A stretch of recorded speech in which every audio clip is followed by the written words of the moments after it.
सिर्फ रिंग दिखते हैं। क्या दिखते हैं हमको? रिंग दिखते हैं, ना कि इस तरीके से जाते हुए पानी में हमको तरंग दिखती है। आपको तालाब में जब तरंग दिखती है तो कैसे दिखती है? इस तरीके से नहीं दिखती है। हमको क्या दिखता है? ये रिंग ऐसे बनती हुई दिखती है, यानी कि हमको तरंगार्क दिखता है।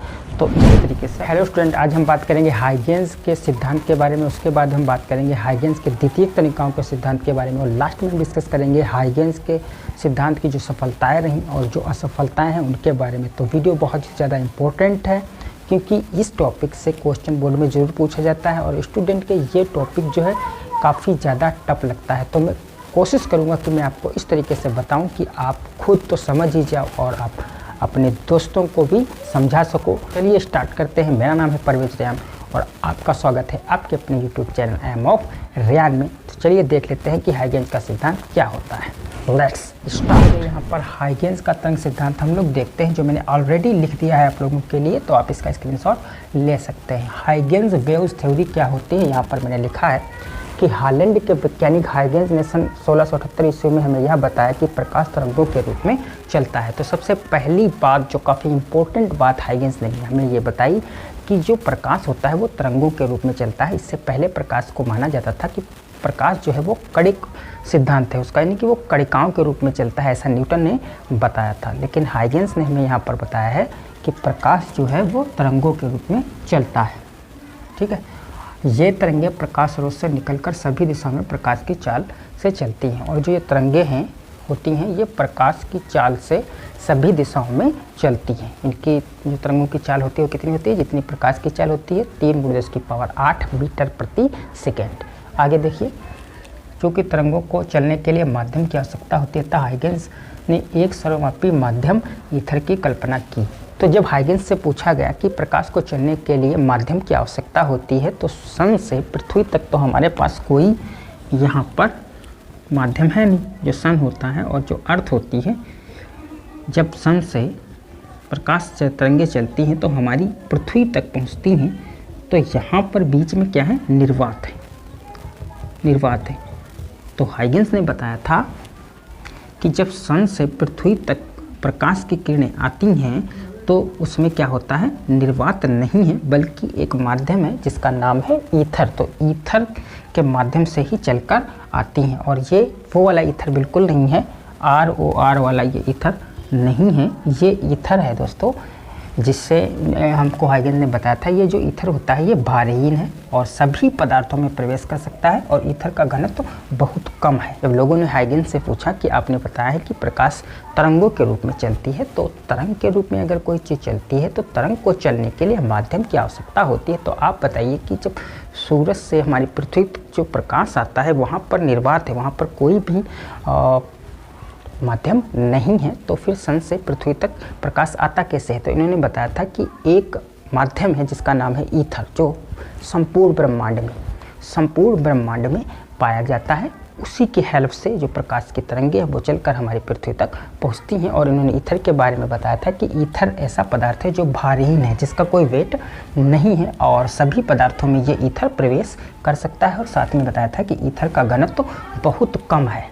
ओके, तो इस तरीके से ऐसा इन्होंने बताया था। ओके, अब ये होता है या नहीं होता है ये बात तो प्रूफ अभी नहीं हो पाई है, तो इसको हम अच्छी तरीके से हाइगेंस के सिद्धांत की जो सफलताएं हैं असफलताएं हैं उसमें अच्छी तरीके से डिस्कस करेंगे। ओके, तो यहाँ पर आप जो है हाइगेंस का तरंग सिद्धांत अगर लिखने को आएगा तो आप यहाँ से यहाँ तक लिख देंगे। ओके, इसमें क्या बताया फिर से एक बार पढ़ देता हूँ।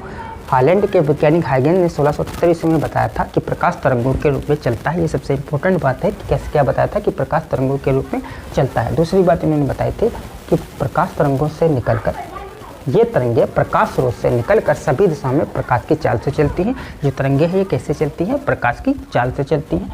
आगे बताया था चूँकि तरंगों को चलने के लिए माध्यम की आवश्यकता होती है, तो इन्होंने बताया था कि एक माध्यम है संपूर्ण यूनिवर्स में जिसका नाम है ईथर, और यह ईथर जो है वो भारहीन होता है और पदार्थों में प्रवेश कर सकता है। ईथर का जो घनत्व होता है वो बहुत कम होता है। ओके, तो चलिए अब हम देखते हैं हाइगेंस का द्वितीयक तनिकाओं का सिद्धांत, Huygens principle of secondary wavelength. तो ये क्या होता है ध्यान से समझिएगा। अगर आप कोई काम कर रहे हैं तो उसको पहले निपटा लें, क्योंकि ये वीडियो जो है काफ़ी इंपॉर्टेंट है, इससे जो है बोर्ड में ज़रूर क्वेश्चन बनते हैं। तो चलिए देखते हैं। हाइगेंस का द्वितीयक तरंगिकाओं का सिद्धांत में पहला पॉइंट हाइगेंस ने बताया था कि जब किसी माध्यम में स्थित तरंग स्रोत से तरंगें निकलती हैं तो स्रोत के चारों ओर स्थित माध्यम के कण कंपन करने लगते हैं। माध्यम में वह पृष्ठ जिससे स्थित सभी कण कंपन की समान कला में हो तरंगार्क वेवफ्रंट कहलाता है।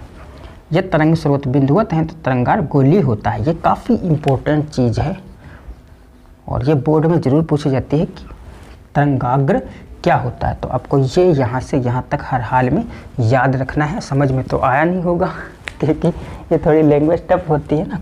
तो अब हम इसको आपको अच्छी तरीके से समझाते हैं कि तरंगार्क क्या होता है, राइट। तरंगार्क में जैसे कि अब यहाँ पर मैंने कोई प्रकाश स्रोत लिया, ओके, ये क्या है, प्रकाश स्रोत है, प्रकाश स्रोत। अब इस प्रकाश स्रोत से तरंगें निकलना शुरू होती हैं, ऐसा हाइगेंस कह रहे हैं।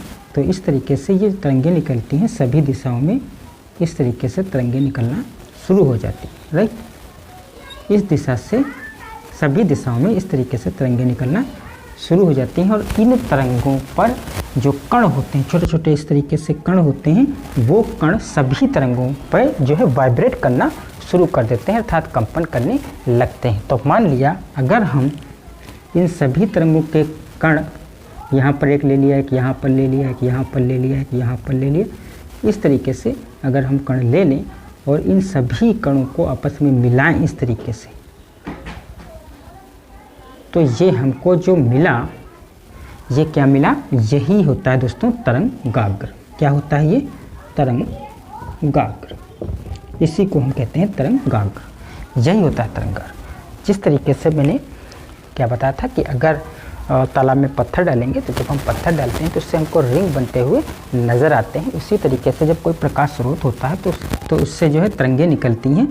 उन तरंगों पर अगर हम बिंदु लें, डॉट, उन डॉटों को अगर हम मिला दें तो हमको क्या मिल जाता है, तरंगार्क मिल जाता है। और ये तरंगार्क कैसा होता है, गोलीय होता है, क्योंकि ये जो बिंदु है वो स्पेस में है ऐसे, और इस स्पेस में जो बिंदु है इससे जो तरंगें निकलती हैं वो सभी दिशाओं में निकलती हैं। तो अगर हम उनको हर डॉट को मिलाएंगे तो हमको एक गोलाकार जो है तरंगार्क मिल जाएगा। ओके, ये बताया था। दूसरा पॉइंट है कि तरंगार्क पर स्थित प्रत्येक माध्यम कण एक नए तरंग स्रोत का कार्य करता है, जिससे नई तरंगें सभी दिशाओं में निकलती हैं। इन तरंगों को द्वितीयक तरंगिकाएं सेकेंडरी वेवलेंथ कहते हैं तथा ये भी प्राथमिक तरंग की चाल से आगे बढ़ती है, राइट। अब इसको हम अच्छे तरीके से समझ लेते हैं। जैसे कि यहाँ पर हमारे पास कोई प्रकाश स्रोत है, ये हमारे पास एक प्रकाश स्रोत है। अब इस प्रकाश स्रोत से तरंगें निकलना शुरू होंगी इस तरीके से, वो हम यहाँ पर शो नहीं कर रहे हैं। जब तरंगें निकलना शुरू हो जाएंगी तो हमको क्या मिल जाएगा, उन तरंगों को मिलाएंगे तो इस तरीके से, मान लिया यहाँ पर इस तरीके से ऐसे तरंगें निकलेंगी। उन तरंगों को अगर हम मिला देंगे तो क्या बन जाएगा, हमको मिल जाएगा तरंगार्क। तो मान लिया ये हमारा तरंगार्क मिल जाएगा। अब इस तरंगार्क पर भी अगर हम इस तरीके से डॉट लें, इस तरीके से डॉट लें, तो इससे भी द्वितीयक तरंगिकाएं निकलना शुरू होती हैं। जैसे इससे तरंगें निकल रही थी, ऐसे इससे भी तरंगिकाएं निकलती हैं। तो इससे निकलने वाली प्राथमिक तरंगिकाएं कहलाती हैं, और इस डॉट से निकलेंगी जो इस डॉट से, इस डॉट से, इस डॉट से, इस डॉट से जो तरंगिकाएं निकलेंगी उनको कहते हैं हम द्वितीयक तरंगिकाएं, यानी सेकेंडरी वेव लेंथ। तो इससे निकलेंगी, ओके। तो इस तरीके से जब निकलेंगी तो हम उनको इस तरीके से सबको मिलाएंगे। अब यहाँ पर तरंगिकाएं तो हम नहीं दिखा रहे हैं, ठीक, इस तरीके से मिलाएंगे। और अब इस डॉट को, गोले को स्पर्श करता हुआ अगर हम कोई पृष्ठ खींचेंगे तो ये हमारा पहला तरंगार्क था और ये हो जाएगा दूसरा तरंगार्क। तो इस तरीके से तरंगार्क बना सकते हैं, ठीक। बड़ा है, सिंपल है तरंगार्क बनाना। आपको फार्मूला पता होगा, दूरी बराबर चाल गुणे समय होता है। तो मान लिया अगर आपको तरंगार्क की स्थिति चाहिए, ठीक है, अगर आपसे कोई कह रहा है कि मान लिया ये कोई प्रकाश स्रोत है और इस प्रकाश स्रोत से निकलने वाले तरंगार्कों की स्थिति बताइए, तो आप क्या करेंगे, दूरी बराबर चाल गुणे समय करेंगे। तो चाल, जो तरंगिकाएं होती है इनकी चाल, चाहे प्राथमिक तरंगिका हो या द्वितीयक तरंगिका हो, दोनों की जो चाल होती है वो प्रकाश की चाल के बराबर होती है। तो उसको हम v मान लेंगे। और गुणे समय, आप मान लिया 5 सेकंड बाद देखना चाहते हैं तो आप कह देंगे t1। तो ये दूरी जितनी भी आएगी प्रकाश की चाल गुणे t1, ये समय हो गया। इसका गुणा करेंगे, उतनी आप त्रिज्या से इसको केंद्र मानेंगे और एक चाप मार देंगे तो ये हमारा पहला तरंगार्घ हो जाएगा। उसी तरीके से अगर आप दूसरा तरंगार्घ चाहते हैं तो चाल तो वही रहेगी, प्रकाश की चाल, और समय आप चेंज करेंगे 6 सेकंड या 7 सेकंड पर देखना चाहते हैं तो ये T2 हो जाएगा। तो इतनी दूरी का आप एक चाप मार देंगे यहाँ पर, तो ये आपका हो जाएगा द्वितीयक तरंगार्घ।